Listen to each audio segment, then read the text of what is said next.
There you go. Well, this is the little house on the corner of College and Rollins. You may recall the second slide in, now if you're still with us, the second slide in Mike Nichols' presentation, or third, yeah, second slide, he sort of had this economic food chain with intellectual property at the bottom and development up at the top. We're going down to the bottom here for a little bit. This Life Sciences Center is a basic research organization. Our main product is knowledge, and just a half step from that, intellectual property. This is sort of like the landfill that Peter just avoided. The gas bubbles up here, and the idea is to catch it and do something interesting with it. We have 36 investigators from 13 departments and 6 colleges, and for those of you who have not spent time in a university setting, that's a recipe for trouble. And any of you who are fiscal people, can just imagine what it's like keeping books for people who come from 13 different fiscal offices. We take care of all the fiscal operations in our center. But this group also includes many different cultures. We have engineers, plant scientists, biochemists, a long list of different kinds of people there, all of whom have signed a memorandum of understanding to play well with others. Now ordinarily, and that's what I look like in the middle when they don't. Ordinarily, your success in science is often built on doing your own thing very, very well and doing it again until you're elected to the National Academy or retire. We're trying to encourage particularly young scientists to take advantage of mentoring by older, more successful scientists to develop research programs that are collaborative from the start, because we think that that produces a product that is greater than just the sum of the parts. So what we've done is we've slammed all these people together in one place, and they're usually happy campers, but not all the time. Sometimes we have to get together and massage egos and things. But the idea here is that, like the story of hybrid corn, in which you breed 2 parents together and the offspring perform significantly better than you would expect than from either of the parents, we're looking for a product, an intellectual product here, that outperforms what each of the individuals might do on their own. One example you've already heard about, he's in Minneapolis, I guess, is John Viator and Paul Dale. Paul Dale's an oncologist in the hospital, in medical school, and John Viator is an engineer. We have 2 engineers, and actually 4 engineers now in the building. I just moved in 2 more engineers. And Paul Dale walked in to John's lab and said, "You think you can use a laser to help me find cancer cells?" As John will tell you, if you haven't already heard the story, he said, "Sure," without thinking about it. It was like, cancer, I think I know what that is. John's not only from an engineering background, he's a Navy veteran. I don't think he's ever had a biology course, so this was really very, very new to him.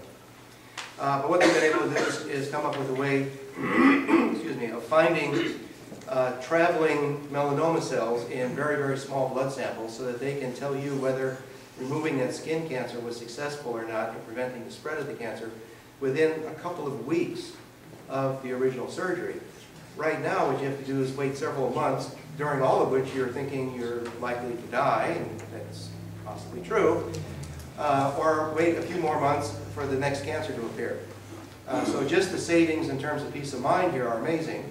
But in part because John's lab was able to take advantage of Jake Holliday's excellent teaching of entrepreneurship, they managed to sneak some business students into the lab who designed a business plan as part of a competitive exercise in Jake's class, wrote a successful business plan, won a little prize, took John out for dinner, and now John has a small startup company, and I'm sure that's what he's up in Minneapolis pitching at the moment.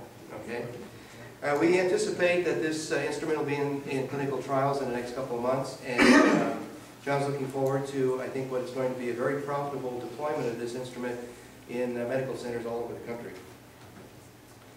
I'm going to highlight one other group here. I could tell you like 36 stories, but some of you have heard them and the rest of you need to get home.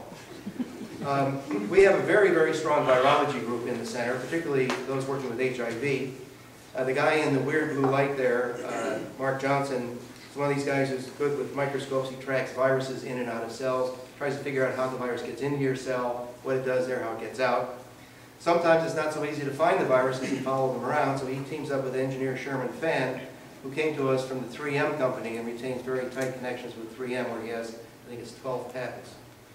What Sherman does, one of the things Sherman does is he produces nanodots that glow. And so no matter how small the thing is that you want to find, he can attach a little colored bead to it and you can find it anywhere. And so he helps these guys track the viruses around. Once they understand a little bit about how viruses get in and out of your cells and what they do there, the two fellows on the left with the whirling molecules sit down at their computer and, more or less from scratch, excuse me, they design molecules that interfere with virus activity. They're developing pharmaceuticals on the spot, on the computer, that are designed by mathematical modeling to interfere with virus activity.